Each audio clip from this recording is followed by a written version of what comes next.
प्रभु बाके बिहारी लाल जी की जय।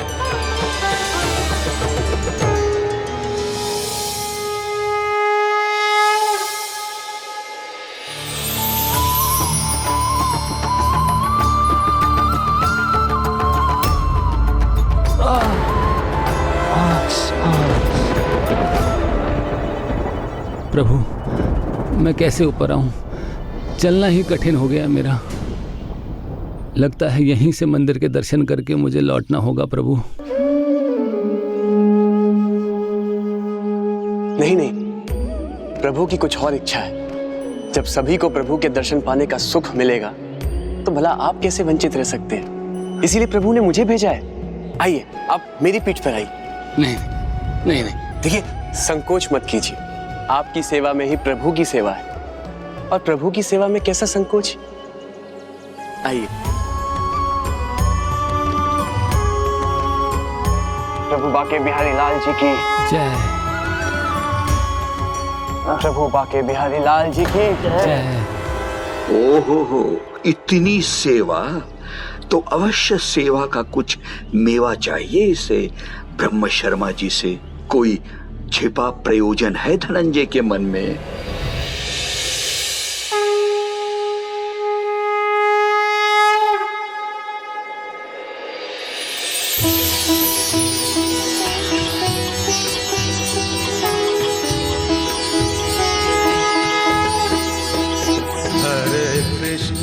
उचित ही कहा था पुजारी जी ने। प्रभु के दर्शन पाकर मन आनंदित हो उठा। धन्य हो गया मैं। वृंदावन बाके बिहारी लाल की जय। प्रभु वृंदावन बाके बिहारी लाल की जय। प्रभु वृंदावन बाके बिहारी लाल की जय। प्रभु बाके बिहारी वृंदावन जी की जय। प्रभु वृंदावन बाके बिहारी लाल की जय। जो कर रहे हैं कुछ तो सोच विचार कर कीजिए ना। हम क्या कर रहे हैं? प्रभु का जयकारा। और जो तुम कर रहे हो उसे सोच समझ कर करो। प्रभु के मंदिर में उनके जयकारे को रोक क्यों रहे हो? नहीं पुजारी जी, मैं जयकारा करने से नहीं रोक रहा हूं। भक्त अगर जयकारा नहीं करेगा तो क्या करेगा? किंतु कोई हमें यह बता सकता है कि हम प्रभु का जयकारा क्यों करते हैं?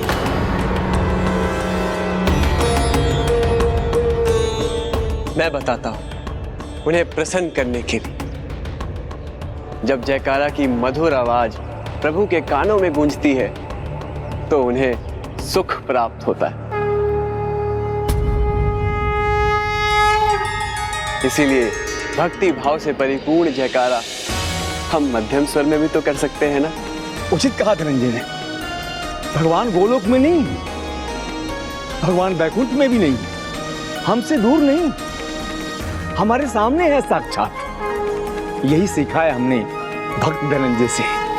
भगवान जब हमारे सामने हैं तो इतने कर्कश स्वर में जयकारा लगाने की क्या आवश्यकता? प्रेम से बोलिए श्री बाके बिहारी लाल जी की जय। प्रेम से बोलिए श्री बाके बिहारी लाल जी की जय। प्रेम से बोलिए श्री बाके बिहारी लाल जी की जय।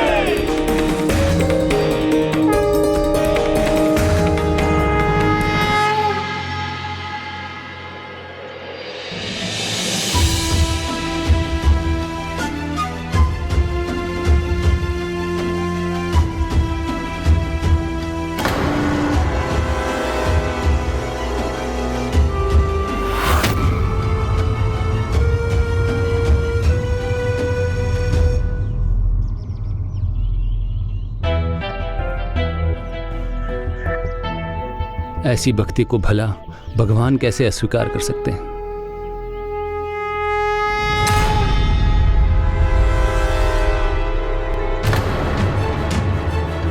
अब इसका तुम क्या करोगे? स्वयं तो कुछ प्रभु को अर्पित करने के लिए लाए नहीं हो। हम सबका चढ़ाया हुआ दोबारा चढ़ा करके तुम पुण्य कमाना चाहते हो? पुजारी जी, जो जगत को देने वाले हैं, भला उन्हें कोई क्या दे सकता है? हाँ, मैं अवश्य कुछ लाया हूं। क्या आप सभी को मुझ पर विश्वास नहीं? किंतु मेरे प्रभु को मुझ पर पूरा विश्वास है। मैं अपने प्रभु के लिए प्रेम से भरा हृदय लेकर आया हूं। मेरा तन जिसके रोम रोम से प्रभु का नाम निकलता है, मेरा मन जो प्रभु की भक्ति में सदा रमा रहता है, मैं अपना मन और तन दोनों प्रभु की चरणों में अर्पित करने आया हूं। मैं अपना मन और तन दोनों प्रभु की चरणों में अर्पित करने आया हूं। अच्छा, तो तुम ये बताओ, मेरे चढ़ाए हुए नारियल को तुम क्या करते? बताता हूं।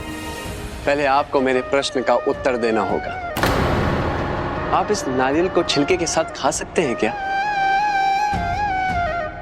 नहीं खा सकते ना?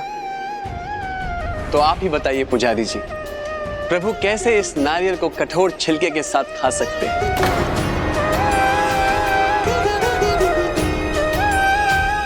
लाइए, इसे मुझे दीजिए, मैं इसका कठोर छिलका निकाल देता हूं।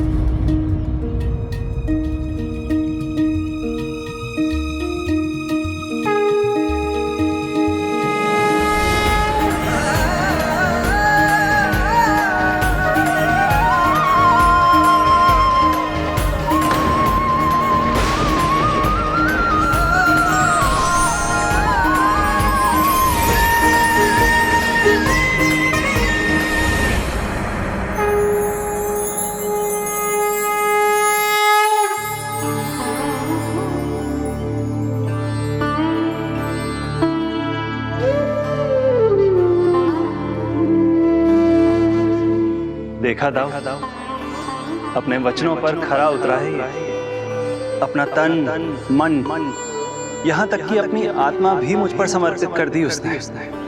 रक्त की प्रत्येक बूंद भी मुझे न्यौछावर है।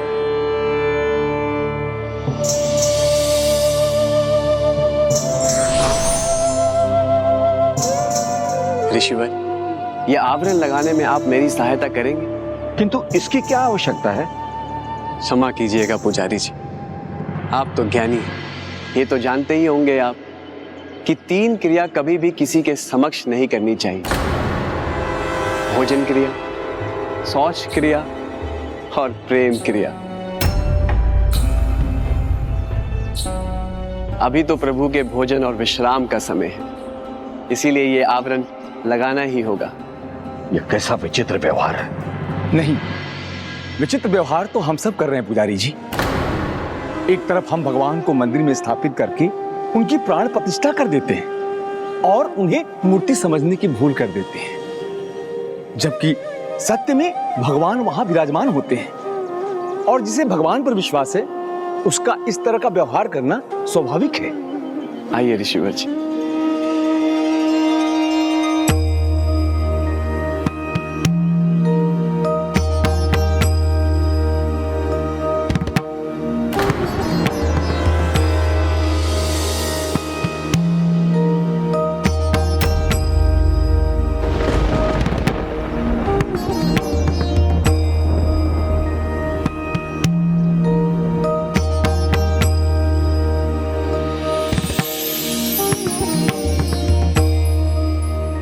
अब मेरे प्रभु आनंद पूर्वक भोजन ग्रहण कर सकेंगे और उसके बाद विश्राम।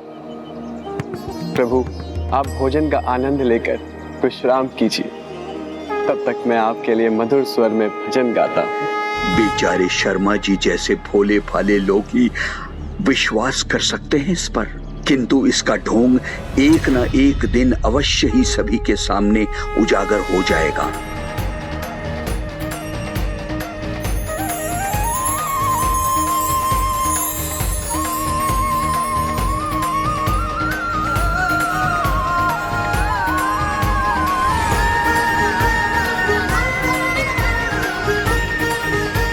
तुम्हारी भावना ने मुझे अभिभूत कर दिया है भक्त।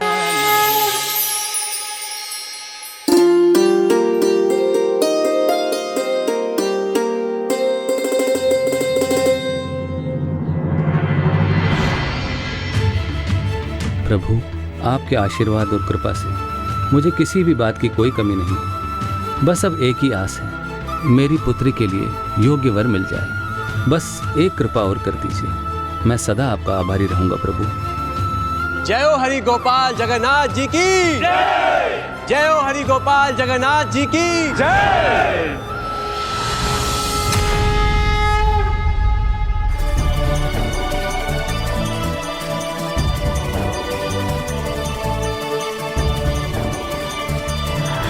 धनंजय,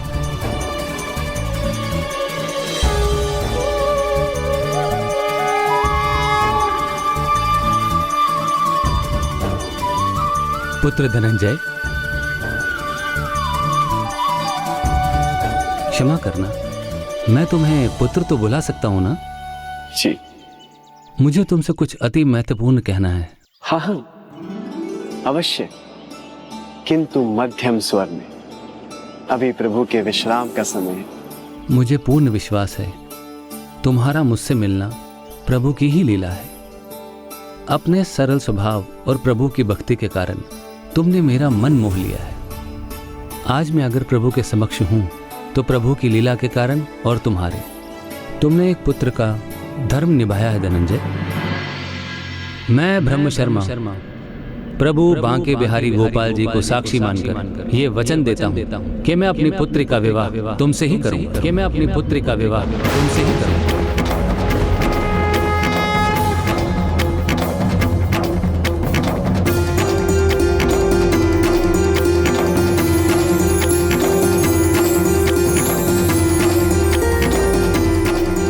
देखा आपने, आपके वचन सुनकर प्रभु ने भी ये आवरण हटा दी। वो सचमुच आपके वचन के साक्षी बन गए। हाँ, तुमने सत्य कहा।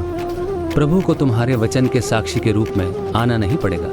तुम जैसे योगी युवक के लिए मैं क्या, कोई भी पिता अपनी पुत्री देने से मना नहीं करेगा।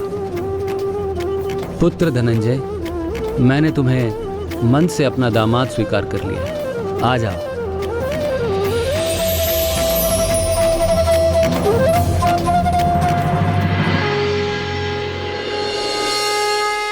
यदि ये सत्य ब्रह्म शर्मा धनंजय से वास्तव में प्रभावित थे तो फिर उन्हें साक्षी बनकर आने की क्या आवश्यकता थी?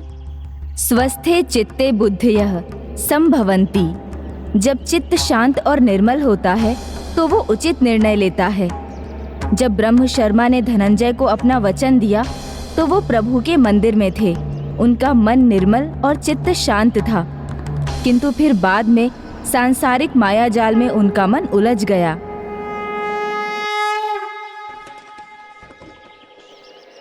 अरे कहाँ हो सब लोग?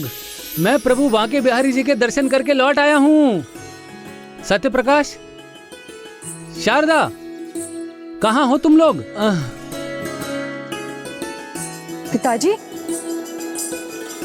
पुत्री, ये धनंजय है। ये यात्रा में हमारे साथ था। जब मैं आहत हुआ तो इसने पुत्र के समान मेरी सेवा की है।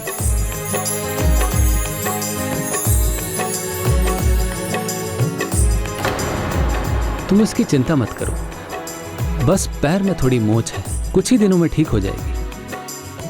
पर धनंजय ने मेरी जितनी सेवा की है उसकी जितनी प्रशंसा करूं उतनी ही कम है। इसने मेरे घाव पे लेप लगाया, मेरा बोझ अपने कंधे पे उठाया। यदि ये ना होता तो प्रभु के दर्शन करना असंभव था।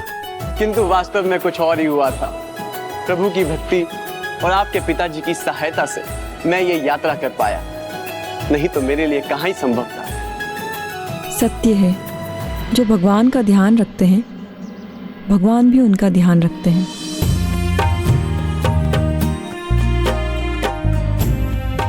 पुत्री शारदा, धनंजय हमारा अतिथि है।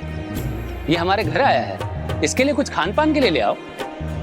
जी नहीं नहीं, आपका बहुत बहुत धन्यवाद। इसकी कोई आवश्यकता नहीं है। मुझे मेरे प्रभु जगन्नाथ जी के पास चलना चाहिए। उनकी कृपा के लिए उन्हें धन्यवाद कहने।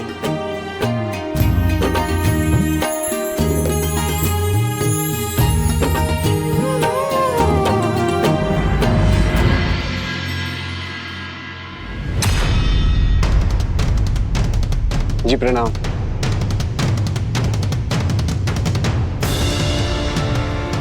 पिताजी, अब ये किसे पकड़ लाए? प्रणाम पिताजी। पुत्र सत्यप्रकाश, एक शुभ समाचार देना है तुम्हें।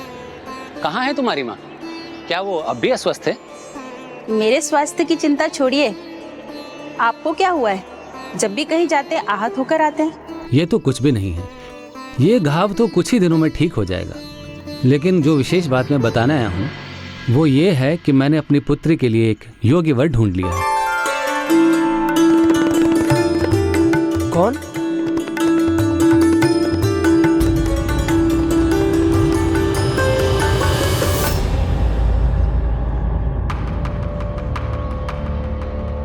वो जो अभी हमारे घर से गया है वो? हाँ,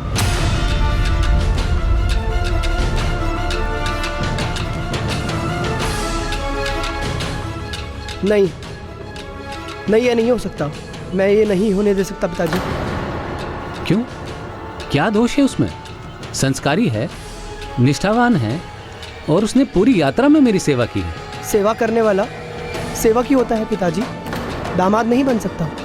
और आपको ये अभी क्या हो गया है? आपने ध्यान से देखा भी है उसे? माँ, आपको उसे देखना चाहिए था। जैसे सारे संसार की दरिद्रता उसी पर छाई हो, मैले वस्त्र जैसे एक ही वस्त्र हो सिर्फ उसके पास। ऐसा व्यक्ति जो अपना ध्यान नहीं रख सकता है, वो मेरी बहन शारदा का ध्यान कैसे रखेगा?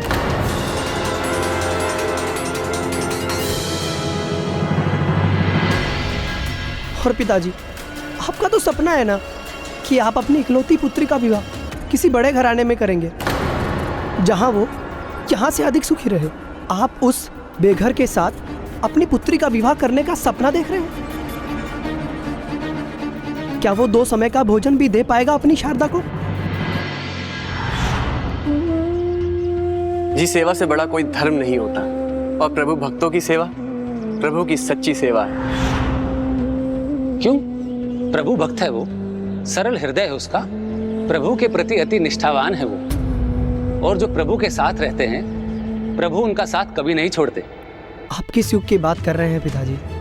ये सतयुग नहीं, ये कलयुग है। यहाँ सरलता से, निष्ठा से, भक्ति से, दया से न पेट भरता है न घर चलता है। और आप उस भगवान की बात कर रहे हैं जो भगवान सिर्फ मंदिर में मूर्त बनकर बैठे रहते हैं। वो अपनी शारदा को भोजन उपलब्ध नहीं कराएंगे पिताजी। नहीं भैया, संसार में जो होता है प्रभु की इच्छा से ही होता है। लीजिए, मैं कुछ अस्वस्थ क्या हुई? आपने ये बेतुका निर्णय ले लिया? उस निर्धन के हाथ अपनी पुत्री का हाथ देने चले थे? मेरे जीते जी ऐसा कदापि ना होगा। किंतु मैं उसे वचन दे चुका हूँ। तो क्या आपका वचन आपकी पुत्री के जीवन से बढ़कर हो गया? वो निर्धन स्वयं तो भिक्षा मांगेगा ही, उसके साथ अपनी पुत्री को भिक्षा मांगते देख सकेंगे आप? आप इस विचार को त्याग दीजिए पिताजी।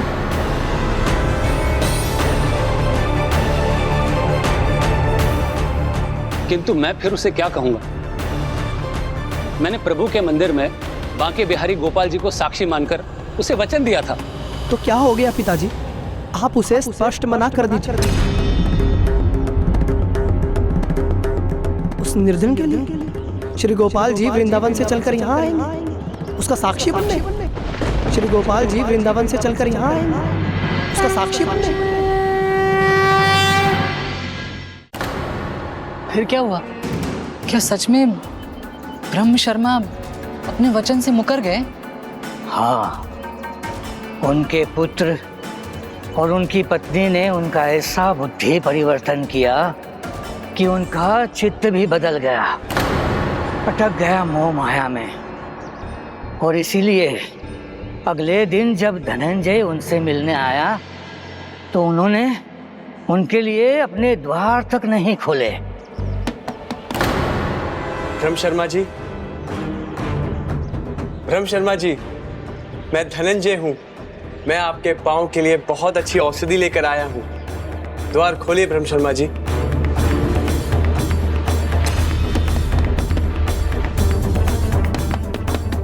ब्रह्म शर्मा जी, आप उस बेघर के साथ अपनी पुत्री का विवाह करने का सपना देख रहे हैं? क्या वो 2 समय का भोजन भी दे पाएगा अपनी शारदा को? आपका वचन आपकी पुत्री के जीवन से बढ़कर हो गया?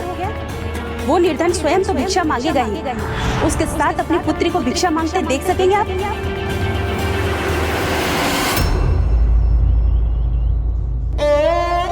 दुविधा में मत आइए पिताजी। आप सोचिए कि आप अपनी पुत्री का भविष्य कैसा देखना चाहते हैं, दरिद्रता से भरा या समृद्धि से संपन्न। द्वार खोला आपने तो दरिद्रता ही उसके जीवन में प्रवेश करेगी। क्या हुआ ब्रह्म शर्मा जी, मुझसे कोई भूल हो गई है क्या? आप द्वार क्यों नहीं खोल रहे हैं? चले जाओ धनंजय, मेरे घर के द्वार अब तुम्हारे लिए कभी नहीं खुलेंगे। मेरे घर के द्वार अब तुम्हारे लिए कभी नहीं खुलेंगे। ये आप क्या कह रहे हैं? आपने तो मुझे अपना दामाद बनाने का वचन दिया था। दामाद तो क्या, तुम इस घर के सेवक बनने के योग्य भी नहीं।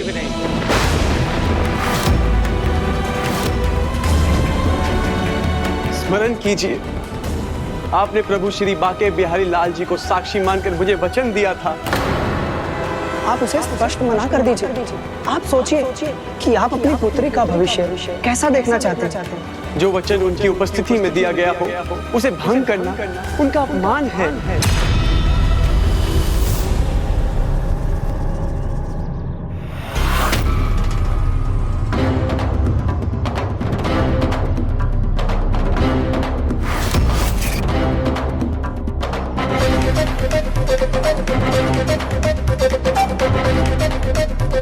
आपने मुझे वचन दिया होता तो मैं उल्टे पांव लौट जाता, किंतु आपने भगवान के सामने मुझे वचन दिया, उसे मैं आपको तोड़ने नहीं दूंगा।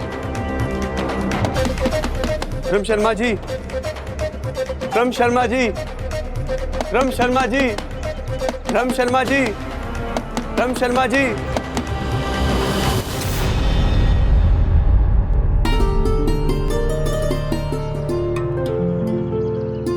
मेरी बात मानकर द्वार खोलने के लिए धन्यवाद ब्रह्म शर्मा जी।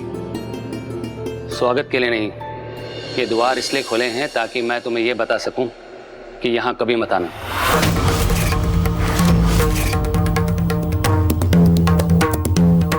ये द्वार सदैव तुम्हारे लिए हमेशा के लिए बंद हो जाएंगे। किंतु आपका वचन? वचन? कैसा वचन? कौन सा वचन? मैंने कोई वचन नहीं दिया। ये सत्य नहीं है। आपने प्रभु श्री बाके बिहारी लाल जी के सामने मुझे वचन दिया था। प्रभु के सामने वचन दिया था ना पिताजी ने, तो बुला ले उन्हें, वो आकर कह दें कि ये सत्य है। नहीं, मैं इस प्रकार अपने प्रभु श्री बाके बिहारी लाल जी का अपमान नहीं होने दूंगा। अब ये बात पंचायत में उठाऊंगा मैं। पंचायत के नाम से हमें न डराओ। जाओ, जहाँ जाना है वहाँ जाओ। जब कोई साक्षी ही नहीं तो वचन कैसा? इससे पहले कि तुम्हें धक्के मारकर निकाल दिया जाए, तुम स्वयं यहाँ से चले जाओ।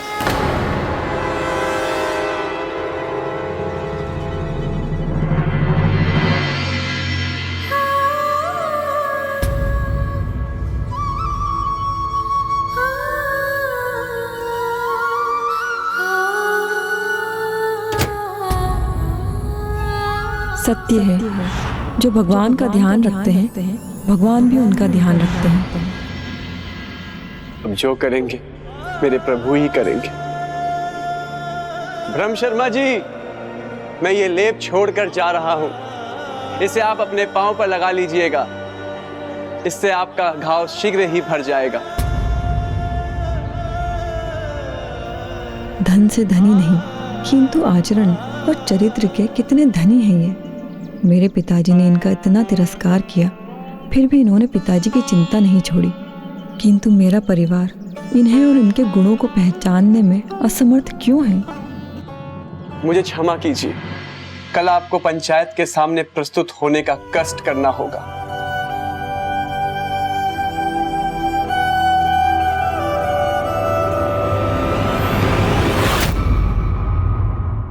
धनंजय की भक्ति इतनी अद्भुत थी कि उसे स्वयं की या अपने विवाह की किंचित मात्र भी चिंता नहीं थी। उसे दुख था तो मात्र इस बात का कि भगवान के सामने दिए गए वचन का अनादर ना हो, क्योंकि वो स्वयं भगवान का अनादर होता।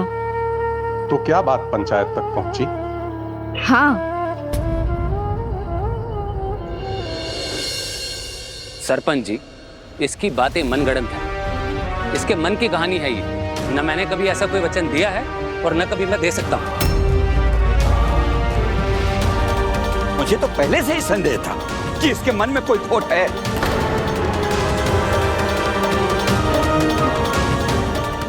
धनंजय, अब तुम कहो, ब्रह्म शर्मा जी ने तुम्हें कहाँ वचन दिया था?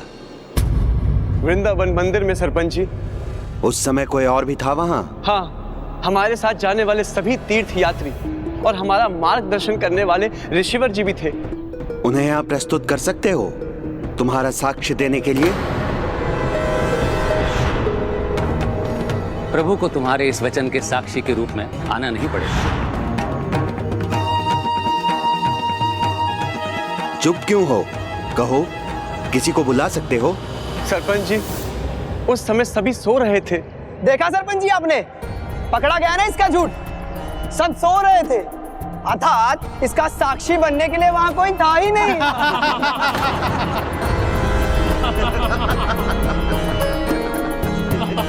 नहीं सरपंच जी महोदय, मैं झूठ नहीं कह रहा हूँ। इतने लोगों में किसी की भी आंखें नहीं खुली थीं। कोई भी साक्षी नहीं बन सकता तुम्हारा। ये वचन देता हूं कि मैं अपनी पुत्री का विवाह तुमसे ही करूं। देखा आपने, आपके वचन सुनकर प्रभु ने भी ये आवरण हटा दी। वो सचमुच आपके वचन के साक्षी बन गए। साक्षी? हाँ, है ना साक्षी। कौन? स्वयं श्री वृंदावन के बाके बिहारी श्री गोपाल जी। वाह वाह, क्या युक्ति अपनाई है। भगवान का नाम ले दो, क्योंकि भगवान तो साक्षी बनकर आ ही नहीं सकते ना।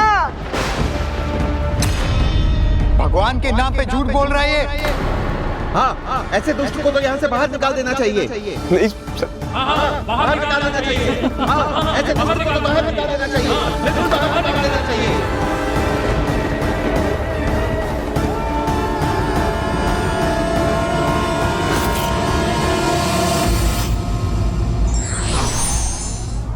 वचन निभाना चाहिए, चाहे वो किसी और को दिया हो या स्वयं को, नहीं तो उसके दूरगामी परिणाम भुगतने पड़ सकते हैं।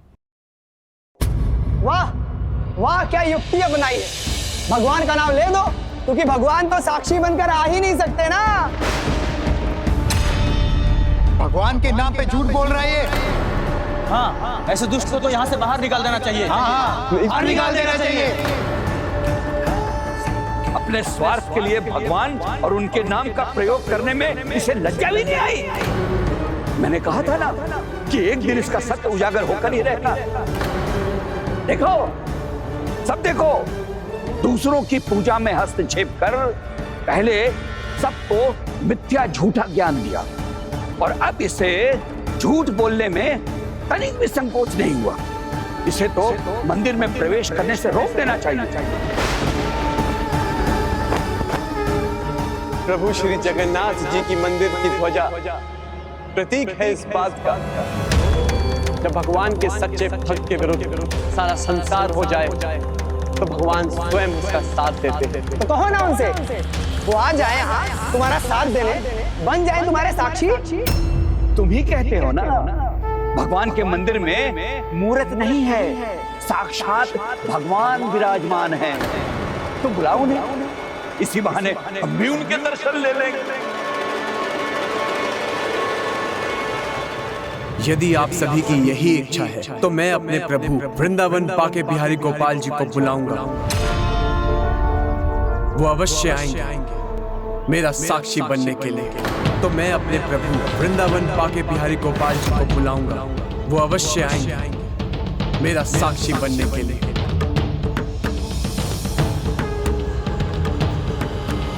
मेरे प्रभु सत्य की शक्ति और भक्त की भक्ति दोनों का मान रखेंगे। वो अवश्य आएंगे, प्रमाणित कर देंगे कि मेरा एक एक शब्द सत्य है। श्री बाके बिहारी गोपाल जी को साक्षी मानकर वचन दिया था इन्होंने। गुप्तता की भी कोई सीमा होती है। एक झूठा हम सबका यहाँ समय व्यर्थ कर रहा है और कहता है कि इसका झूठ भगवान स्वयं प्रमाणित करेंगे, यहाँ स्वयं आकर। वृंदावन से चलकर आएंगे प्रभु बांके बिहारी। जैसे वो तो इनके मित्र हैं और ये उनके सुदामा।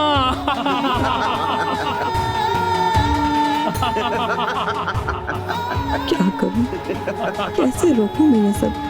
प्रभु, अब आप ही इनकी गुहार सुन सकते हैं। चलो, अब अपनी हट छोड़ो, नहीं तो अपने साथ साथ प्रभु का भी उपवास कराओगे। तनिक एक विचार करो, एक दरिद्र और मंदबुद्धि व्यक्ति को मैं अपनी पुत्री सौंपूंगा? ऐसी मैं कल्पना भी नहीं कर सकता। इसका वचन दूंगा मैं? कदापि नहीं। चलो मान लो कि झूठ कहा था तुमने, मैं तुम्हें क्षमा कर दूंगा। क्षमा मुझे नहीं, आपको मांगनी चाहिए प्रभु श्री गोपाल जी से। आप भी तो भक्त हैं, फिर असत्य क्यों कह रहे हैं? लो जी, ये शांत नहीं रहेगा, वही दोहराता रहेगा।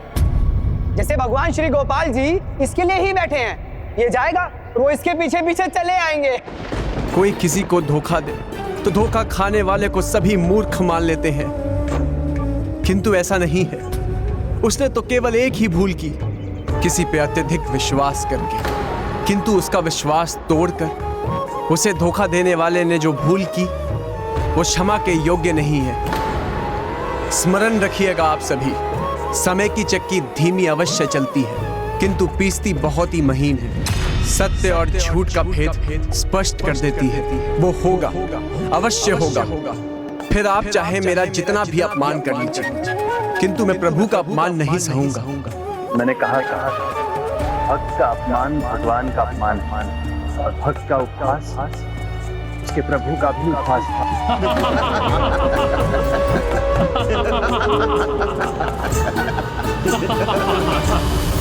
रुको कान्हा, इस प्रकार उसके साक्षी बनकर उसकी सहायता नहीं कर सकते तुम।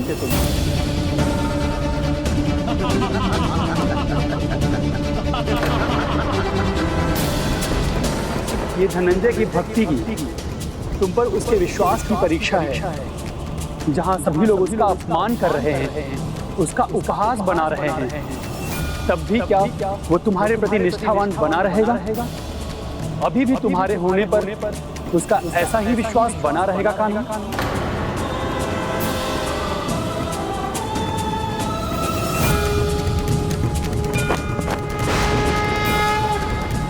बांके बिहारी गोपाल स्वरूप उसको दिए हुए वचन के साक्षी हैं। इसलिए यदि वो अब भी यही मानता है कि मंदिर के भीतर बस तुम्हारी मूर्ति नहीं बल्कि साक्षात तुम हो, तो उसे जाकर वृंदावन से अपने गोपाल को लाने दो कान्हा।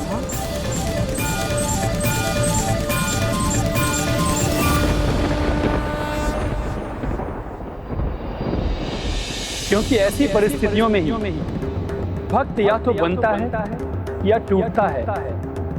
और यहाँ ये जानना अत्यंत महत्वपूर्ण है कि ऐसी विपरीत परिस्थिति में ये अपने विश्वास पर टिका रहेगा या नहीं। बस बहुत हुआ।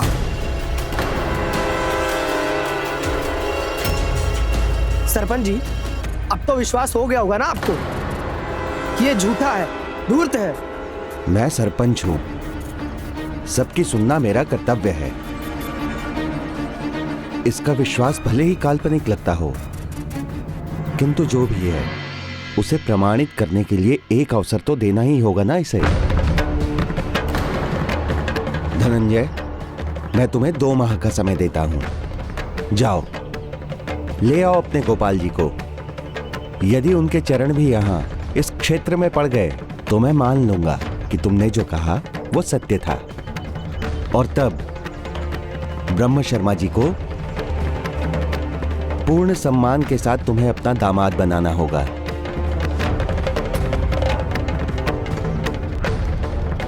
और यदि असफल हुए तो तुम सदा के लिए पुरी के क्षेत्र से बाहर कर दिए जाओगे, और फिर पुरी के मंदिर में तुम्हारे जैसे झूठे के लिए कोई स्थान नहीं होगा।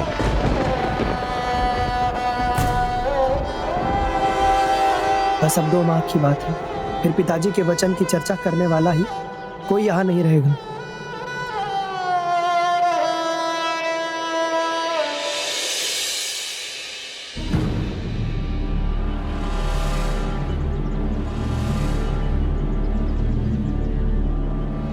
जो भगवान का ध्यान रखते हैं, भला भगवान उनका ध्यान क्यों नहीं रखेंगे?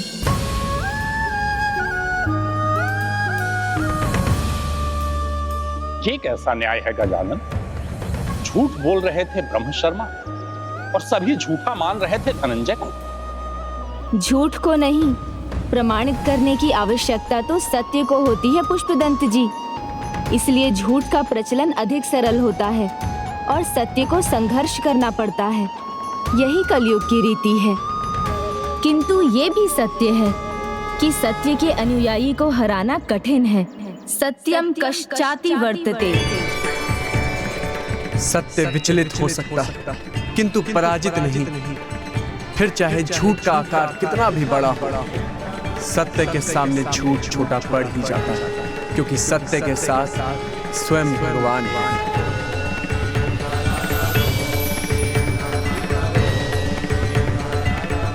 फिर क्या हुआ गदाधर जी? स्वयं को सत्य प्रमाणित करने के लिए भक्त धनंजय ने क्या किया? सत्य की लो भक्ति के लो के समान होती है। वो जग जाए तो मनुष्य सब भूल जाता है। अपनी कठिनाइयां बाधाओं की चिंता को छोड़ अड़िग संकल्प ले लेता है और फिर मनुष्य वो कर जाता है जो असंभव होता है। बस धनंजय ने भी वो ही किया। बिना भोजन, बिना तैयारी, बिना किसी संगी साथी के निकल पड़ा पुनः वृंदावन की यात्रा पर, जिसके मार्ग से वो भली भांति परिचित था।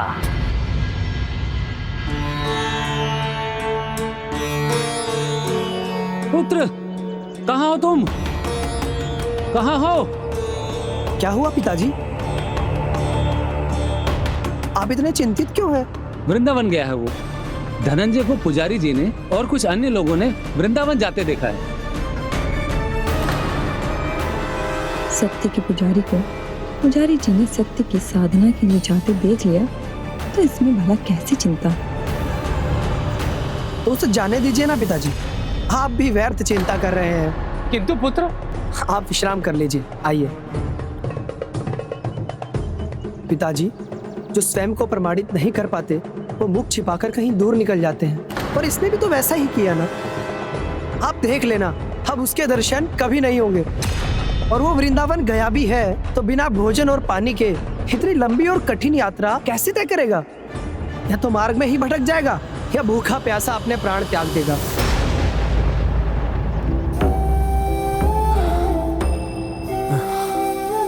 प्यास लगी है। यहाँ तो दूर दूर तक जल का कोई स्रोत दिखाई नहीं दे रहा। अब तो प्यास से चला भी नहीं जा रहा। इन बूंदों से ही अपनी प्यास बुझा लेता हूँ।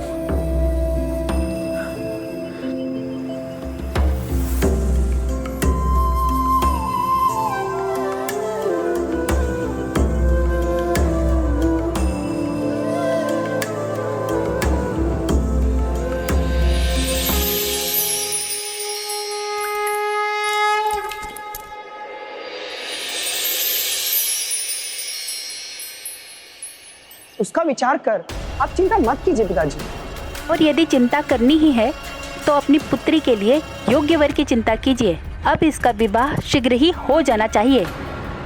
मेरा विवाह बिना मुझसे पूछे ये कैसे संभव है? ये लो, माँ ने तो मेरी मुंह की बात छीन ली। और मैं तो कहता हूँ कि हम 2 माह की भी प्रतीक्षा क्यों करें? ये तो सरपंच जी को भी पता है क्यों लौटने वाला ही नहीं है। उनका भी तो पुत्र है विवाह के योग्य। आप उनसे बात कीजिए। भरा पूरा घर है, योग्य वर है। आप चाहे तो मैं कल ही उनसे भेंट कर सकता हूँ।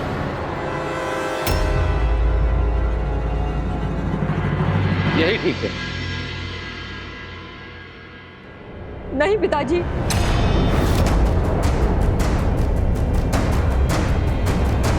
ये ठीक नहीं है।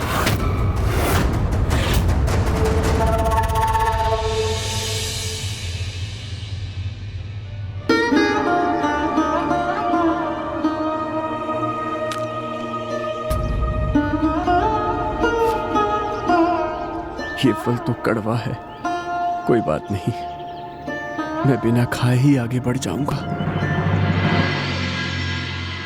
शांत हो जाओ पुत्री, बड़ों के बीच में छोटे नहीं बोलते। भूल तो भूल होती है माँ, उसे बड़े करें या छोटे, यदि समय रहते उसे नहीं रोका गया तो वो पाप भी है। तो क्या आप चाहती हैं हमसे कोई पाप हो जाए? नहीं ना? तो बोलने दीजिए मुझे, क्योंकि ये मेरे भविष्य, मेरे विवाह की बात है। चाहता उचित है।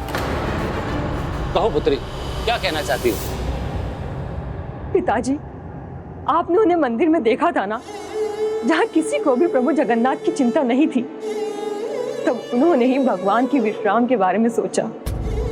उन्होंने आपकी यात्रा में आपकी सहायता की, आपको वृंदावन पहुंचाया, जहां आप उनकी सरलता को देखकर बहुत प्रभावित हुए थे।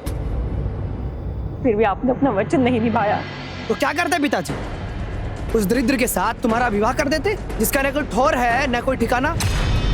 फिर क्या माता अन्नपूर्णा आती तुम्हें खाना खिलाने, या तुम्हारा पेट भरने, या माता लक्ष्मी धन बरसा देती तुम दोनों पर? और वो भी क्यों? उसकी मूर्खता भरी भक्ति से प्रसन्न होकर। हाँ हाँ,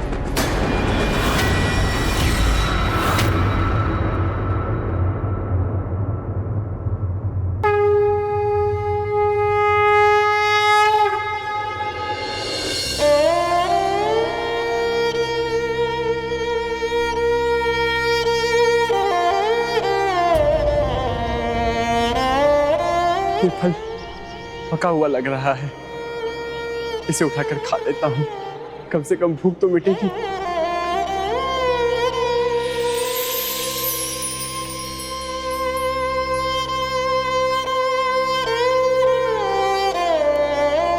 ये तो बासी है।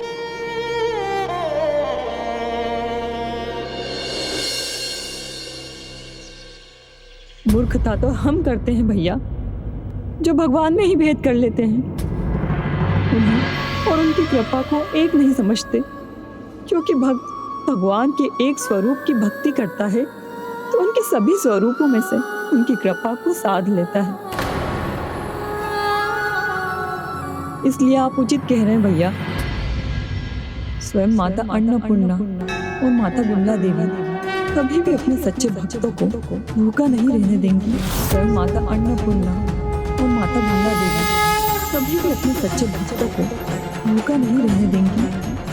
और ये भी सत्य कहा है आपने भैया सत्य प्रकाश। माता लक्ष्मी देवी अर्थात माता वैभवी देवी कभी भी अपने भक्तों को सुख और समृद्धि से वंचित नहीं रहने देंगी। कभी भी अपने भक्तों को सुख और समृद्धि से वंचित नहीं रहने देंगी।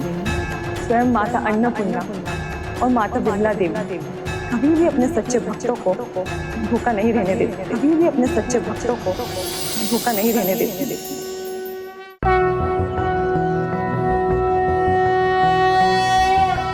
त्वं स्वाहा त्वं स्वधा त्वं हीव षट्कारः स्वरात्मिक। आओ बुद्ध, भोजन ग्रहण कर लो।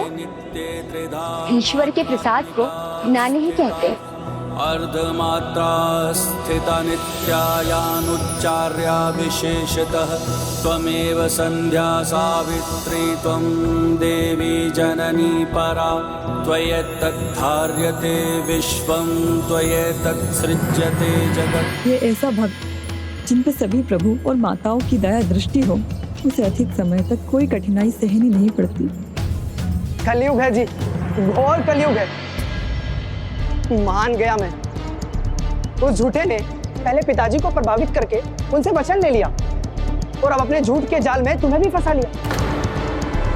किंतु तुम जो भी मानो, मैं उस धूर्त की धूर्तता को कभी सफल नहीं होने दूंगा। मैं कल ही वर पक्ष वालों को आमंत्रित करता हूँ। अब ये विवाह अति शीघ्र होना चाहिए, नहीं तो वो दरिद्र धनंजय स्वयं तो भूखा प्यासा अपने प्राण त्यागेगा ही, ये भी उसके साथ साथ भूखी प्यासी अपनी जान दे देगी। लगता है बहुत दूर से चलकर आ रहे हो तुम। पेट भर के भोजन करो पुत्र।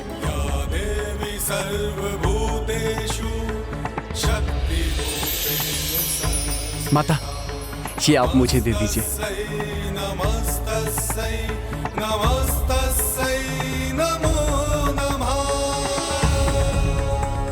ये कंबल शीत से तुम्हारी रक्षा करेगा।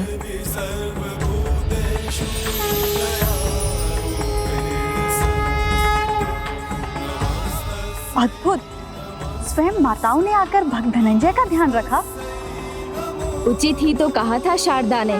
जब कोई भक्त अपने आराध्य की सच्ची भक्ति करता है तो सभी देवताओं की कृपा दृष्टि उस पर भी होती है, क्योंकि एक भगवान की भक्ति में सभी की भक्ति निहित है, क्योंकि सभी भगवान एक हैं, एक ही परम ब्रह्म या पराशक्ति हैं, और भगवान को प्रसन्न करने के लिए भक्त की भक्ति ही पर्याप्त है। माता, आप दोनों सुबह से सेवा करते करते थक गई होंगी। मैं आपके चरण दबाकर इस आश्रम को स्वच्छ कर आपकी सेवा करने का इच्छुक हूँ। किंतु पुत्र, तुम्हें कहीं जाने में देर तो नहीं हो रही है ना? मैं तो अपने प्रभु श्री बाके बिहारी गोपाल जी के पास जा रहा हूँ, उन्हें अपने साथ लाने के लिए। क्या हुआ? आप दोनों इतने चकित क्यों हो गए? वो आएंगे, वो अवश्य आएंगे। उन्हें आना ही पड़ेगा मेरा साक्षी बनने के लिए। प्रभु के साथ पंचायत के सामने प्रस्तुत होने में अभी समय है मेरे पास, और प्रभु श्री बाके गोपाल जी मेरे साथ हैं। वो किसी भी उचित कार्य में देरी नहीं करेंगे। आप दोनों अपनी सेवा करने की मुझे अनुमति दीजिए माताओं। पुत्र, हम तो यही जानते हैं कि भक्ति ही सबसे बड़ी सेवा है, तो तुम अपनी मधुर वाणी में प्रभु का ही कोई गीत सुन दो।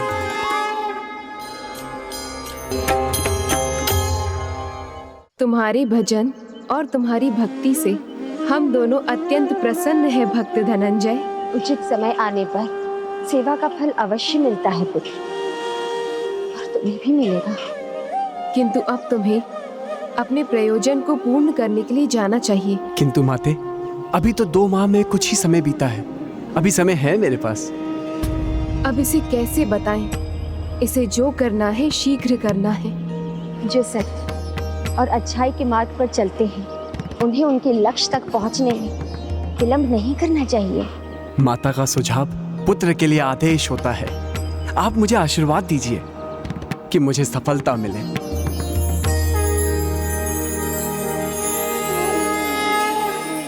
हमारा आशीर्वाद तो सदा तुम्हारे साथ है। तुम्हें इस दिशा में जाना चाहिए। ये वृंदावन का छोटा मार्ग है, तुम्हें पहुंचने में कम समय लगेगा। धन्यवाद माता। मैं अपने प्रभु जगन्नाथ श्री बाके बिहारी गोपाल जी को इसी मार्ग से लेकर आऊंगा, ताकि उन्हें कम चलना पड़े।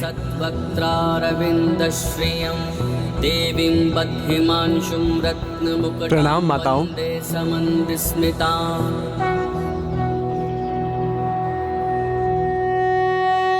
देखा दाऊ, इतना सब हो गया, फिर भी उसे केवल मेरी ही सुविधा की चिंता है। अब तो आपको भी विश्वास हो गया होगा ना दाऊ। उस उपहास से उसके विश्वास पर कोई प्रभाव नहीं पड़ा हो। हाँ, तुमने सत्य कहा कान्हा, किंतु महत्वपूर्ण यह है कि तुम उसके विश्वास की आस को महत्व देते हो या नहीं। कान्हा, तुम्हारी लीला तो तुम ही जानो, किंतु ये मैं अत्यंत विश्वास के साथ कह सकता हूं कि तुम्हारी हर लीला का परिणाम महान ही होता है। दाऊ, अब जो होगा वो इस बात का प्रमाण बनेगा कि जगत में जो कुछ भी होता है, भला अथवा बुरा, उसे कोई देखे ना देखे, किंतु भगवान सदा उसके साक्षी रहे। तो भगवान सदा उसके साक्षी रहे। तो भगवान सदा उसके साक्षी रहे। शीघ्रता से हाथ चलाओ, देर मत करो, अभी बहुत कार्य बाकी है। चलो सब अपने अपने कार्य समाप्त करो।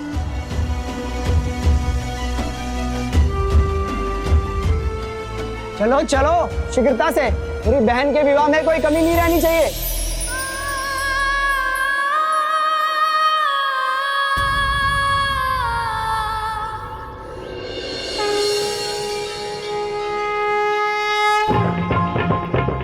जय बाके बिहारी लाल जी की, जय प्रभु बाके बिहारी लाल जी की, जय बाके बिहारी लाल जी की, जय बाके बिहारी लाल जी की।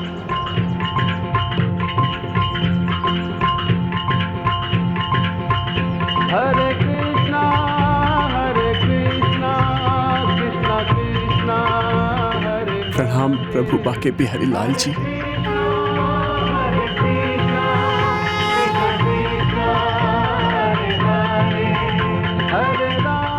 प्रभु, अब सबके बीच कैसे अपने मन की बात कहूं आपसे। प्रभु, आपके भक्त सरल हैं, निर्मल हृदय है उनका। मेरे पिताजी ने भी उन्हीं को मेरा हाथ सौंपने का वचन भी दिया है, तो मेरा विवाह तो उन्हीं से होना चाहिए ना, उनसे नहीं जो कल बारात लेकर आ रहे हैं। मेरी गुहार सुन लीजिए प्रभु, उनकी सच्चाई प्रमाणित कर दीजिए। वृंदावन का मार्ग यहाँ से लंबा है, किंतु समय रहते किसी भी प्रकार उन्हें यहाँ पहुँचा दीजिए प्रभु, पहुँचा दीजिए।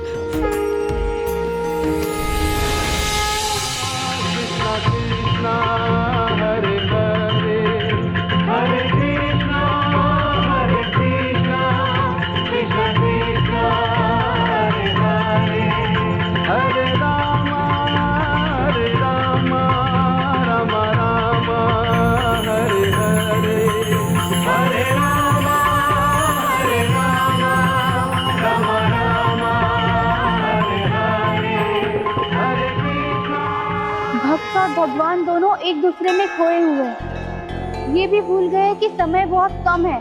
कान्हा कुछ और भले ही भूल जाएं सुभद्रा, किंतु अपने भक्त की चिंता, उसका हित भूलना कान्हा का स्वभाव नहीं है। कदाचित हम कान्हा की किसी और लीला से चकित होने वाले हैं सुभद्रा। किंतु दाऊ, समय रहते कोई कार्य न किया जाए तो उसका कोई महत्व नहीं होता। समय किसी की प्रतीक्षा नहीं करता। यदि उसके बीतने के बाद प्रभु स्वयं धनंजय की साक्षी बनने चले गए तो भी कोई लाभ न होगा।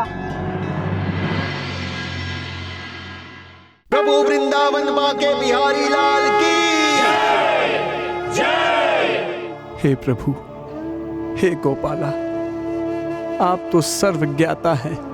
आपको तो मेरे यहाँ आने का कारण भी पता होगा।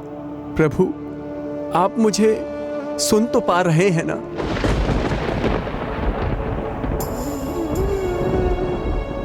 अब आपको तो कष्ट होगा ही, किंतु मैं क्या करूं? आपको साक्षी मानकर ब्रह्म शर्मा जी ने वचन दिया था। प्रभु, अब आपका ही आसरा है। क्या तुम किसी बात से परेशान हो मित्र? मैं तो अपने प्रभु से बात कर रहा हूं। अच्छा अच्छा, करो, मुझे पूरी आशा है प्रभु तुम्हारी बात अवश्य सुनेंगे। आशा क्यों, विश्वास क्यों नहीं? मुझे पूरा विश्वास है मेरे प्रभु मुझे सुन रहे हैं। यदि वो हमें सुन नहीं पाते तो आप सभी कीर्तन क्यों कर रहे थे? प्रभु यही नहीं, जहां भी रहते हैं उन्हें सच्चे मन से पुकारो तो वो अपने भक्तों की अवश्य सुनते हैं। तुम उचित कह रहे हो भाई, प्रभु तो सर्वव्यापी हैं। हमें भी अपने इच्छाओं की पूर्ति के लिए उनसे गुहार करना चाहिए। प्रभु, बस मेरी एक ही इच्छा है, मेरा पुत्र मेरी बात नहीं सुनता, उसे थोड़ी सी बुद्धि दे दीजिए प्रभु। इतनी कृपा कीजिए बस। मैं तो बस आपके दर्शन चाहता हूँ। मुझे अधिक धन नहीं चाहिए, किंतु इतना भर दे दीजिए कि मेरे परिवार को कोई कमी ना हो। अरे, इस कोलाहल में मैं अपनी बात तो मैं भगवान तक पहुंचा ही नहीं सकता। प्रभु और भक्त शीघ्र ना निकले तो समय पर नहीं पहुंच सकेंगे और शारदा का विवाह किसी अन्य से हो जाएगा।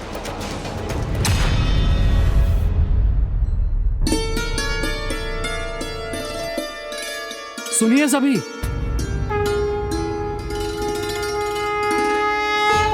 इन्हें भी तो प्रभु से अपनी बात कहने दीजिए। प्रभु, जब से मैं यहाँ से पूरी लौटा हूँ तब से बहुत कुछ घटित हो चुका है।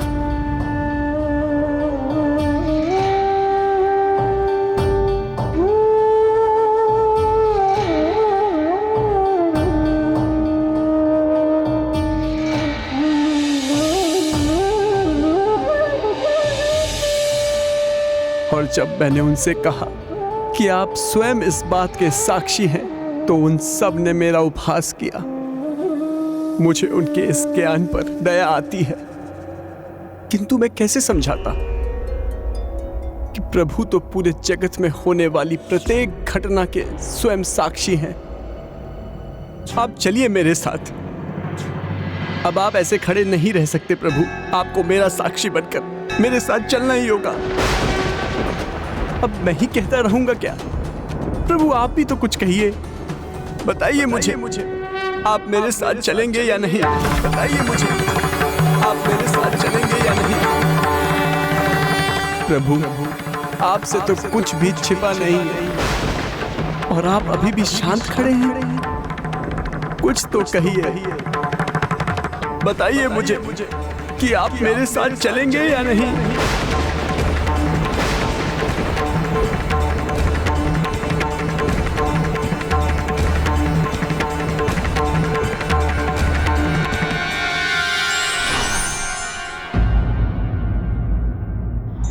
यदि भक्त की विनती में सच्चाई है और भगवान में आस्था है तो भगवान भी अवश्य सुनते हैं। प्रभु कोई मेरा उपहास करे, मुझे कोई चिंता नहीं, किंतु कोई आपका उपहास करे मैं सह नहीं सकता।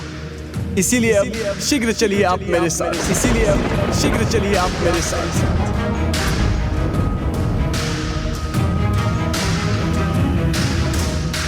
ठीक है, आपको मेरे साथ नहीं चलना है तो मत चलिए।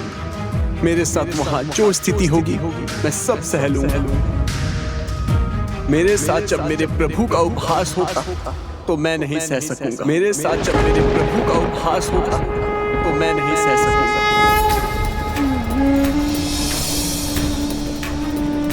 आपको ऐसे ही खड़े रहना है तो रहिए, मैं तो चला।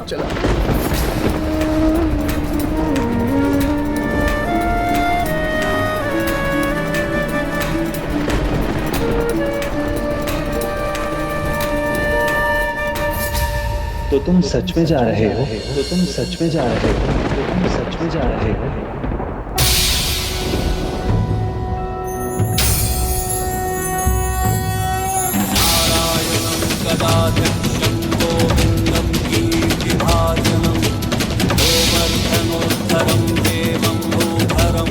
मैं जानता था प्रभु कि आप मेरी परीक्षा ले रहे थे। अब आप बोल चुके हैं तो चलिए मेरे साथ। किंतु मूर्ति जो जड़ है वो कैसे चल सकती है? प्रभु यदि मूर्ति बोल सकती है तो चल भी तो सकती है ना? प्रभु ये आपका मूर्ति वाला बहाना मेरे साथ नहीं चलेगा, क्योंकि मैं जानता हूं भगवान तो कण कण में होते हैं, अपने मंदिर में तो साक्षात विराजमान होते हैं। अब चलिए भी प्रभु, अब चलिए भी प्रभु, अब चलिए भी प्रभु।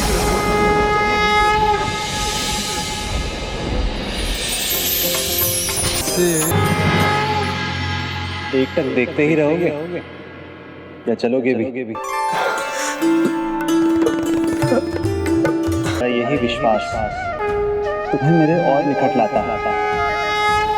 उचित है, चलता किंतु ध्यान रखना तुमने जहां भी पलटकर मुझे देखा मैं वहीं स्थापित हो जाऊंगा। उचित है प्रभु, आप आइए, आप मेरे साथ चलिए।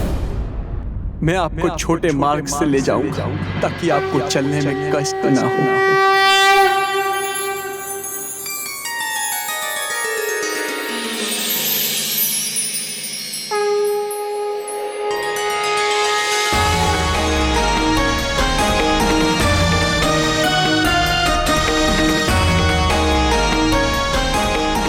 कितना अद्भुत, कितना सुंदर रहा होगा ना वो दृश्य। भक्त आगे पीछे भगवान। यही सत्य भी है कि भक्त यदि धर्म पथ पर अग्रसर हो तो भगवान सदा उसके पीछे रहते हैं, उसके ऊपर कभी कोई संकट नहीं आने देते। प्रभु ये कैसी शर्त रख दी आपने? पूरे मार्ग हम दोनों बातचीत तक नहीं कर सकते। अब आपको पूरे मार्ग पर शांत होकर ही चलना पड़ेगा। आप विचलित नहीं होंगे? अब आपका मन कैसे लगेगा? भक्त आगे चले, भगवान कैसे विचलित हो सकते हैं? हाँ, उचित कहा आपने। मैं आपको विचलित नहीं होने दूंगा। आप चिंता मत कीजिए। आपका मन लगाने के लिए मैं पूरे मार्ग भजन सुनाता चलूंगा। ये लो पुत्री, ये तुम्हारे विवाह के लिए।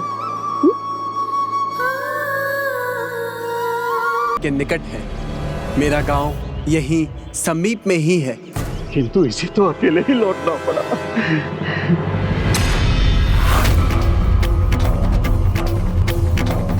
ये इसके पीछे कैसी लो है?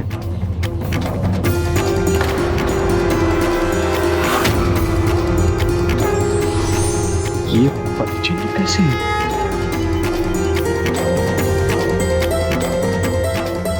प्रभु, कहीं ये प्रभु तो नहीं?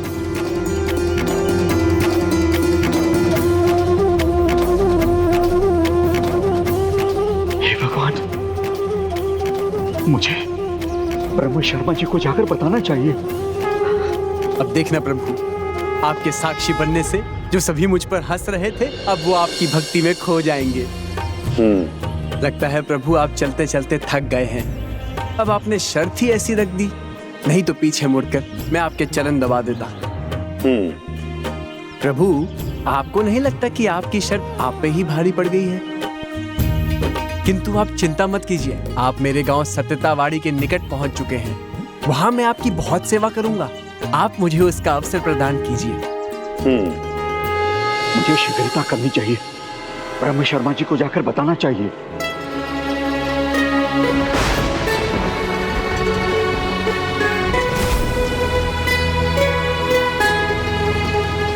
प्रभु, आप मेरे गांव सत्यतावाड़ी में प्रवेश कर रहे हैं। आइए।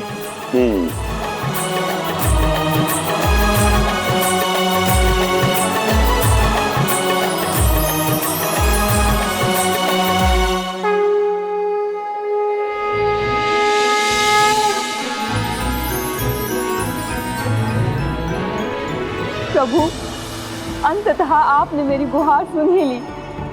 आपका ये दिव्य प्रकाश इस बात का प्रतीक है कि भगवान हमेशा सत्य के साथ रहते हैं।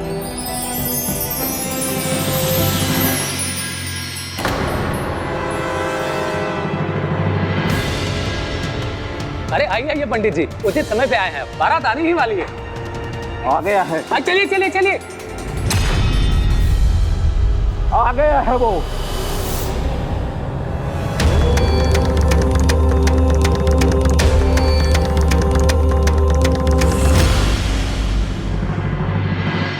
धनंजय आ गया। आ गया है धनंजय।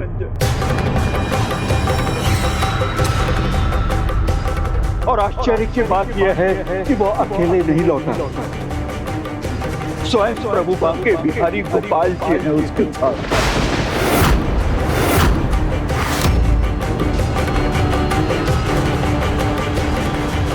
यदि ये सत्य है तो आपने हमसे असत्य कहा था, और आपके इस असत्य ने हमें पाप के मार्ग पे धकेल दिया। वो तो अच्छा हुआ, समय रहते सत्य उजागर हो गया। नहीं नहीं सरपंच जी, ऐसा कैसे संभव है? पुजारी जी को अवश्य ही कोई ब्रह्म हुआ होगा प्रभु, और यहाँ, और वो भी उस तुच्छ धनंजय के साथ। असंभव। प्रभु, मेरे विश्वास का सभी ने उपहास बनाया था, किंतु आपसे विनती है, ठुकराइएगा नहीं। आप सभी को क्षमा कर दीजिएगा। मैं तो बस अपने प्रभु का सत्य सबके सामने लाना चाहता था, ताकि आपके प्रति सभी की भक्ति को और बल मिले। प्रभु, आपके साक्षात दर्शन सभी को मिले या ना मिले, किंतु आप अवश्य सभी को क्षमादान दे दीजिएगा। असंभव को संभव कर दिया है इस भक्त ने। अपनी भक्ति के श्रम से हम सभी के भ्रम को मिटा दिया। मेरे ही क्या, हम सभी के अविश्वास को विश्वास में बदल ले। स्वयं भगवान चले आए। भगवान को देखा है आपने? श्री गोपाल जी को देखा है आपने? नहीं, उन्हें नहीं, किंतु उनके पद चिन्हों को अवश्य देखा है मैं। विश्वास नहीं होता आप सबको तो स्वयं चलकर देख लीजिए। आइए।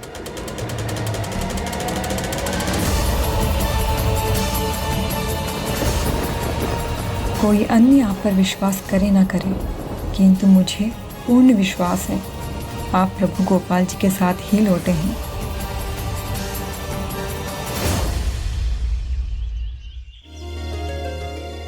क्या हुआ प्रभु?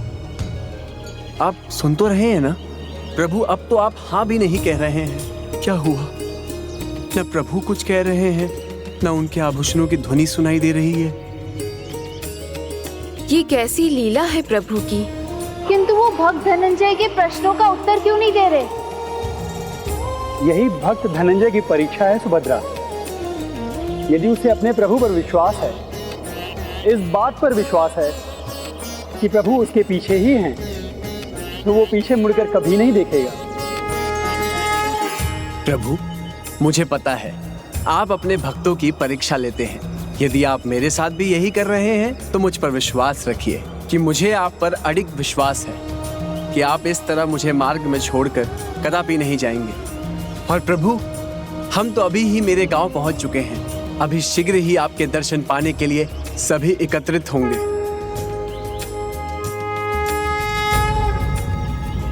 प्रभु, अब तो प्रभु कुछ कह ही नहीं रहे।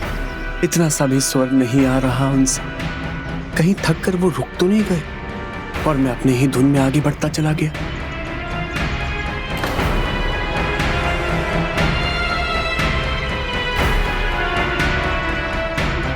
नहीं, मुझे पीछे मुड़ के नहीं देखना चाहिए।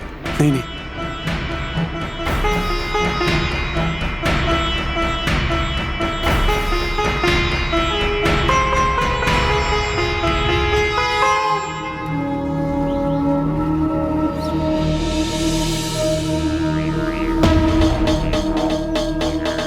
प्रभु ने बड़े धर्म संकट में डाल दिया मुझे। मैंने पीछे मुड़कर देखा तो प्रभु अपनी शर्त के अनुसार यही मूर्ति बन जाएंगी, किंतु नहीं देखा तो ये ज्ञात नहीं होगा कि कहीं प्रभु थक कर रुक तो नहीं गए हैं। उन्हें मेरी सेवा और सहायता की आवश्यकता तो नहीं।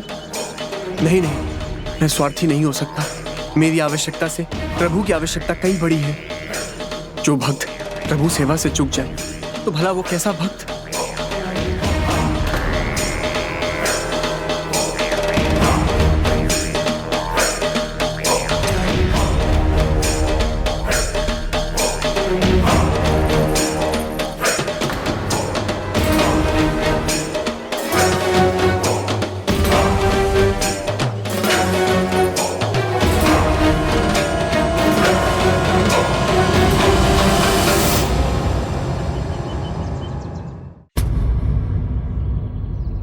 क्षमा कीजिए प्रभु, किंतु मुझे पीछे मुड़कर देखना ही होगा।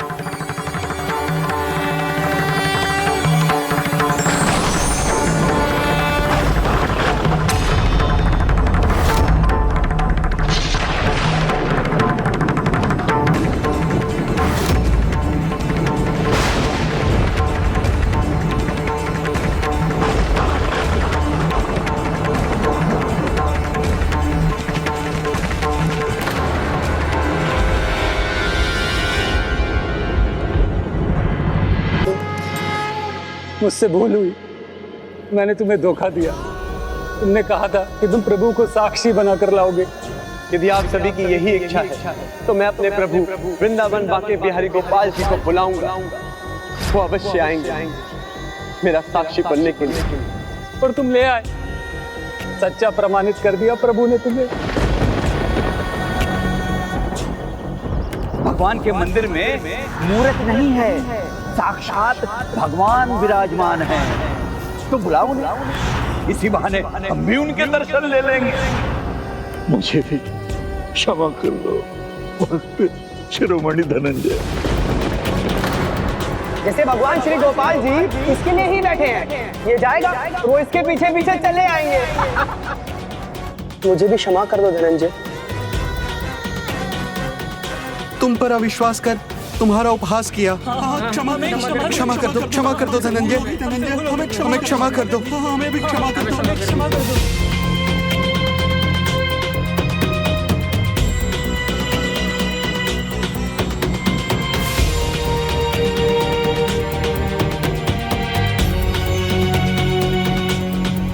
मैं अपना झूठ स्वीकार करता हूँ और ये भी स्वीकार करता हूँ कि मैंने तुम्हें अपनी पुत्री शारदा से विवाह का वचन दिया।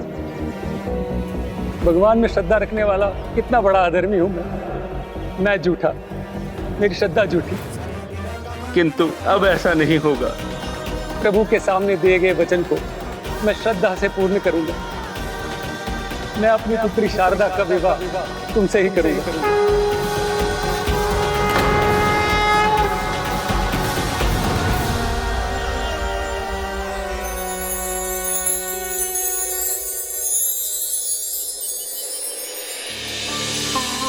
देखो ना इन्हें, वृंदावन से चलकर मेरे पीछे पीछे आए और यहाँ आकर मूर्ति बन गए। मुझसे अधिक आप इस सत्य से परिचित हैं कि भगवान की हर एक लीला के पीछे कोई ना कोई कारण अवश्य होता है। प्रभु, इतना तो बता दीजिए कि आपकी इस लीला के पीछे आपका क्या कारण छिपा है? कि इस लीला के पीछे आपका क्या कारण छिपा है? आपकी इस लीला के पीछे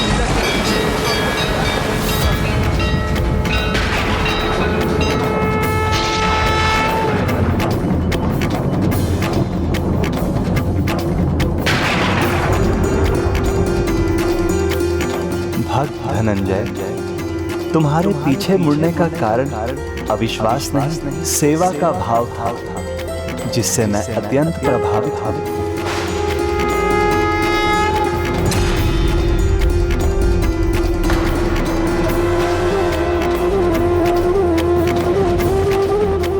आप सभी कहाँ देख रहे हैं? प्रभु तो यहाँ है, आपके सामने।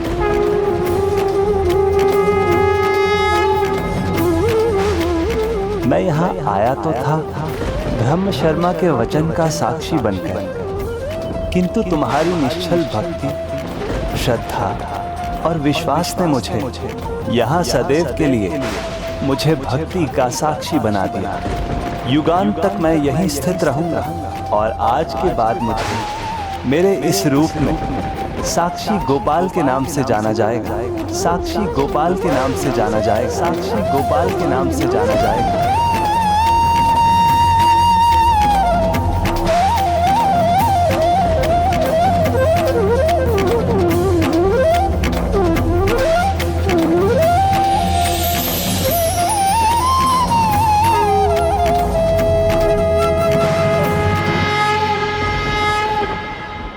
यहाँ के इस पूरे क्षेत्र का नाम मेरे ही नाम पर होगा।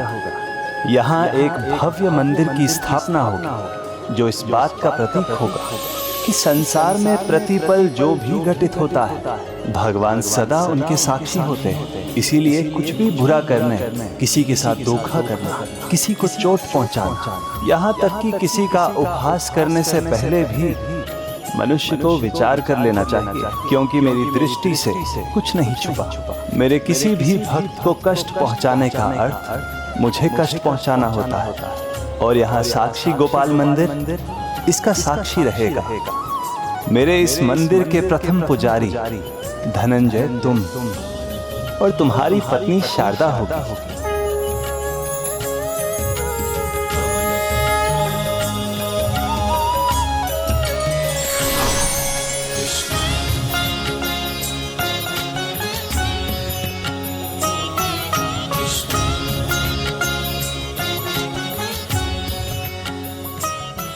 मैंने कहा था ना धनंजय, सेवा का फल समय आने पर अवश्य मिलता है। मैं अन्नपूर्णा तुम्हें आशीष देती हूँ। तुम्हें और तुम्हारे परिवार को अन्न की कोई कमी कभी नहीं होगी। और मेरा आशीर्वाद है कि तुम्हें और प्रभु के सभी भक्तों को सुख समृद्धि में कभी कोई कमी का अनुभव नहीं होगा।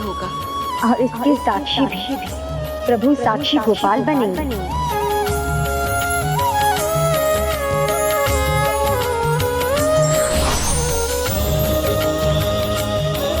प्रभु साक्षी गोपाल की जय। प्रभु साक्षी गोपाल की जय। अपने भक्तों की सच्ची भक्ति के साक्षी प्रभु साक्षी गोपाल अभी भी वहां स्थित है, पुरी के निकट साक्षी गोपाल क्षेत्र में। और इस घटना के बाद उनके भव्य मंदिर का निर्माण भी वहीं हुआ है। अद्भुत।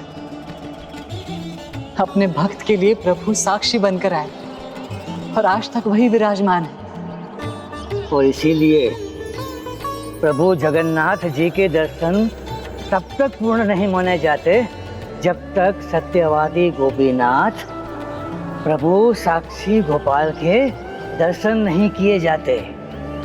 आपने जो कथा सुनाई उसका अर्थ है, यदि यदि भगवान अपने भक्त के लिए साक्षी बनकर आ सकते हैं तो मेरे उनके दूसरे भक्त के लिए वो सखा बनकर भी आ सकते हैं। हाँ हाँ, अवश्य आ सकते हैं, लेकिन इसके लिए तुम्हें प्रभु पर अड़िग विश्वास रखना होगा, जैसा धनंजय ने प्रभु पर विश्वास रखा था।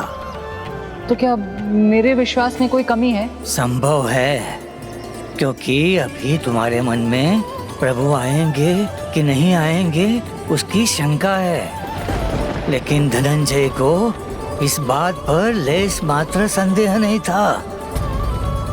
अब मुझे चलना चाहिए। गदाधर जी, आप कहाँ जा रहे हैं? मुझे आपकी सहायता करने दीजिए।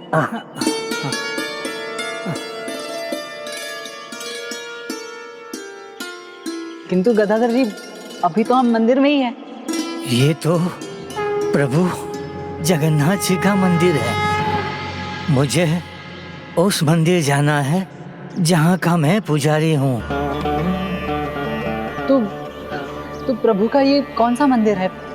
प्रभु तोता गोपीनाथ जी का मंदिर यही निकट में ही है। गदाधर जी, मुझे भी अपने साथ ले चलिए, मैं वहाँ आपको पहुँचा दूंगा। इसी बहाने मुझे भी प्रभु तोता गोपीनाथ जी के दर्शन प्राप्त होंगे। हाँ हाँ, ठीक है।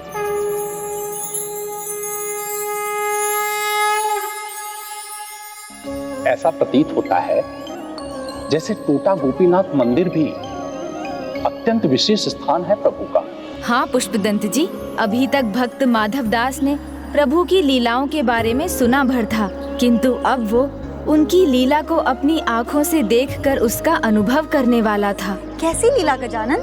भक्त के लिए भगवान गोपीनाथ की ऐसी अनुपम लीला जिसका साक्षी बनकर माधव दास के मन में प्रभु के सखा बनकर आने को लेकर जो अविश्वास था भी वो मिटकर उनके प्रति पूर्ण विश्वास में बदलने वाला था।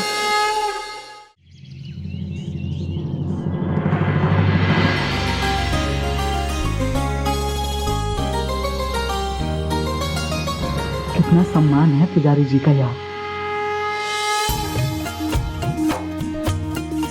भक्त माधव दास, ये मेरा पुत्र मुरलीधर है और ये है प्रभुदास जी, इस मंदिर के प्रबंधक है। प्रभुदास जी के कारण ही इस मंदिर में किसी भी आयोजन में कोई भी कमी नहीं रहती।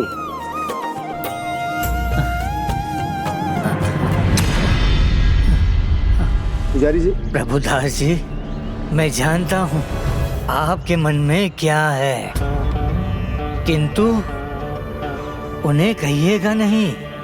मैं नहीं मानने वाला, मैं विश्राम का अभ्यासी नहीं हूँ। मैं अभी भी प्रभु गोपीनाथ की बहुत सेवा कर सकता हूँ। आप एक बार फिर से विचार कर लीजिए, क्योंकि मुरलीधर योग्य हो गए। मंदिर के दायित्वों को निभाने में सक्षम बना दिया है आपने इन्हें। नहीं प्रभुदास जी, मैं कितना भी सीख लूं, किंतु वो सेवा का भाव, तो भक्ति का रस कहां से लाऊंगा? नहीं, पिताजी से मेरी तुलना उचित नहीं। मैं एक बार फिर पूरे सम्मान के साथ यही कहूंगा कि आपकी भक्ति अतुलनीय है, किंतु जीवन का चक्र भी तो है, और उस चक्र के अंतिम पड़ाव पर आपको विश्राम की आवश्यकता है।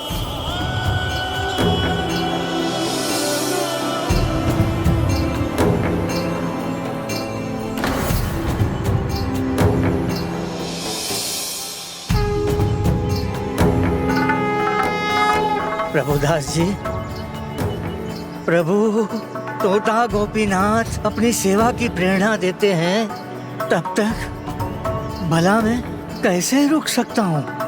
मैं प्रभु सेवा से तब मुक्त होना चाहता हूँ जब मेरे जीवन चक्र का अंत हो, मेरे शरीर से प्राण चले जाए। गदाधर जी, यहाँ प्रभु तोता गोपीनाथ स्वरूप में क्यों विराजमान है? बहुत समय पहले इस स्थान का नाम टोटा था, बस टोटा। यहाँ की भाषा में जिसका अर्थ होता है बगीचा। तो ये स्थान था यमेश्वर टोटा।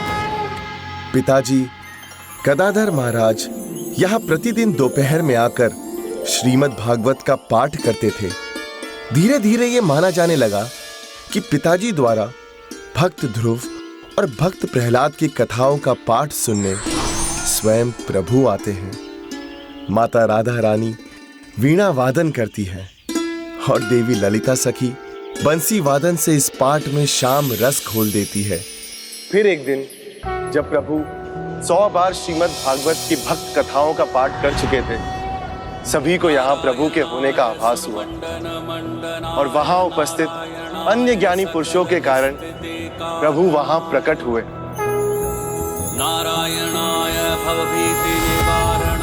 टोटा में अर्थात बगीचे में प्रकट होने के कारण इन्हें टोटा गोपीनाथ के नाम से मान्यता प्राप्त हुई। इन्हें टोटा गोपीनाथ के नाम से मान्यता प्राप्त हुई।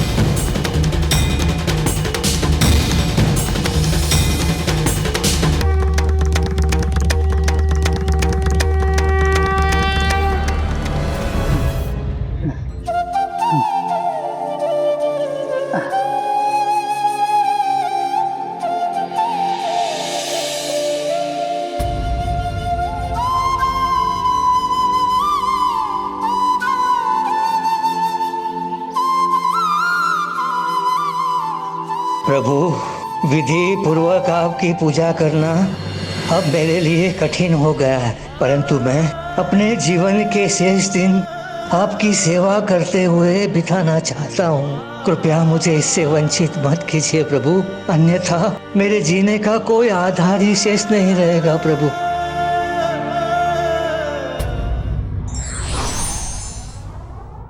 भक्ति से ही भक्ति की प्यास बुझाई जा सकती है, इसमें संशय का कोई स्थान नहीं है।